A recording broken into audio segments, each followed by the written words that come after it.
साथियों, वाल्मीकि रामायण महात्म्य के तीसरे अध्याय में हमने माघ मास में रामायण कथा सुनने के महात्म्य का वर्णन सुना। अब चौथे अध्याय में हम चैत्र मास में रामायण कथा सुनने का महत्व सुनेंगे।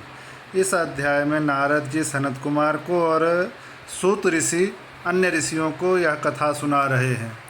यहाँ कलिक नामक व्याध अर्थात डाकू की कथा है जो रामायण कथा सुनने से मुक्त हो गया। वाल्मीकि रामायण महात्म्य चतुर्थोध्याय। चैत्र मास में रामायण के पठन और श्रवण का महात्म्य। कलिक नामक व्याध और उत्तंक मुनि की कथा। नारद जी कहते हैं, महर्षियों, अब मैं रामायण के पाठ और श्रवण के लिए उपयोगी दूसरे मास का वर्णन करता हूँ। एकाग्रचित्त होकर सुनो। रामायण का महात्म्य समस्त पापों को हर लेने वाला है, पुण्यजनक तथा संपूर्ण दुखों का निवारण करने वाला है। वह ब्राह्मण, क्षत्रिय, वैश्य, शूद्र तथा स्त्री इन सबको समस्त मनोवांछित फल प्रदान करने वाला है। उससे सब प्रकार के व्रतों का फल भी प्राप्त होता है। वह दुःस्वप्न का नाशक, धन की प्राप्ति कराने वाला तथा भोग और मोक्ष रूप फल देने वाला है। अतः उसे प्रयत्नपूर्वक सुनना चाहिए। इसी विषय में विज्ञ पुरुष एक प्राचीन इतिहास का उदाहरण देते हैं। वह इतिहास अपने पाठकों और श्रोताओं के समस्त पापों का नाश करने वाला है। प्राचीन कलयुग में एक कलिक नाम वाला व्याध रहता था। वह सदा पराई स्त्री और पराये धन के अपहरण में लगा रहता था। दूसरों की निंदा करना उसका नित्य का काम था। वह सदा सभी जंतुओं को पीड़ा दिया करता था। उसने कितने ही ब्राह्मणों तथा सैकड़ों हजारों गौओं की हत्या कर डाली थी। पराये धन का तो वह नित्य अपहरण करता ही था। देवता के धन को भी हड़प लेता था। उसने अपने जीवन में अनेक बड़े बड़े पाप किए थे। उसके पापों का गणना करोड़ों वर्षों में भी नहीं की जा सकती थी। एक समय वह महापापी व्याध, जो जीव जंतुओं के लिए यमराज के समान भयंकर था, सौवीर नगर में गया। वह नगर सब प्रकार के वैभव से संपन्न, वस्त्राभूषणों से विभूषित, युवतियों द्वारा सुशोभित, स्वच्छ जल वाले सरोवरों से अलंकृत तथा भांति भांति की दुकानों से सुसज्जित था। देवनगर के समान उसकी शोभा हो रही थी। व्याध उस नगर में गया। सौवीर नगर के उपवन में भगवान केशव का बड़ा सुंदर मंदिर था, जो सोने के अनेकानेक कलशों से ढका हुआ था। उसे देखकर व्याध को बड़ी प्रसन्नता हुई। उसने यह निश्चय कर लिया कि मैं यहाँ से बहुत सा सुवर्ण चुरा कर ले जाऊँगा। ऐसा निश्चय करके वह चोरी पर लट्टू रहने वाला व्याध श्री राम के मंदिर में गया।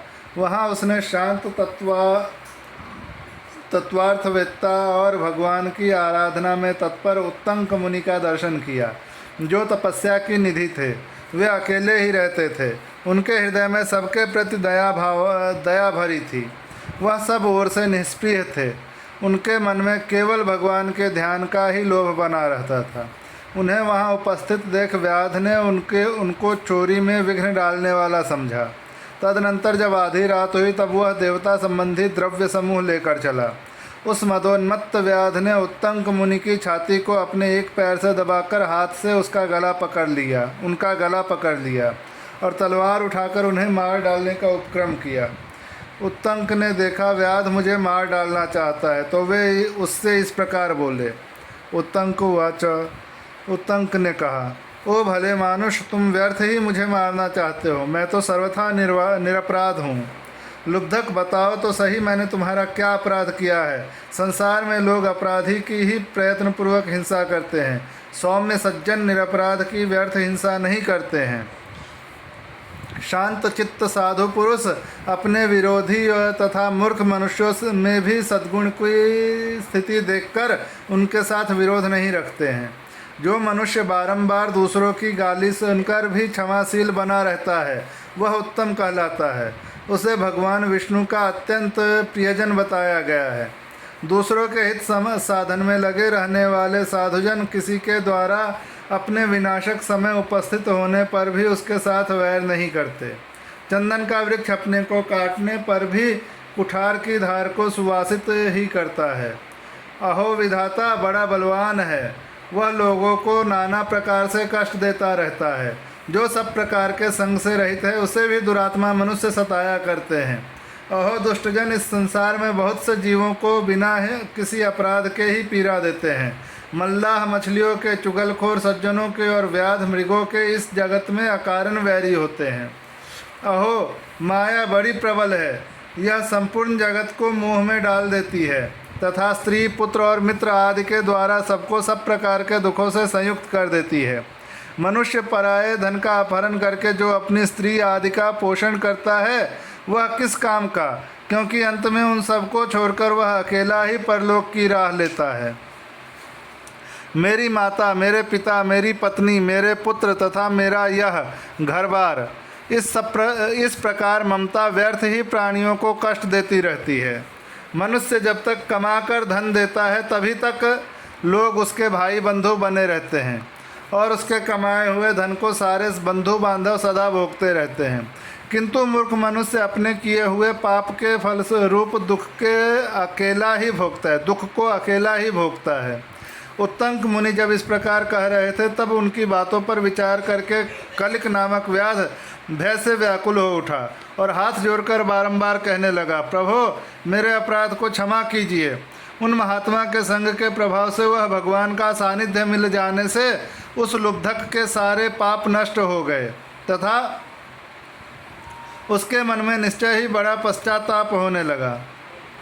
वह बोला, विप्रवर, मैंने जीवन में बहुत से बड़े पाप किए हैं, किंतु वे सब आपके दर्शन मात्र से नष्ट हो गए। प्रभु, मेरी बुद्धि सदा पाप में ही डूबी रहती थी।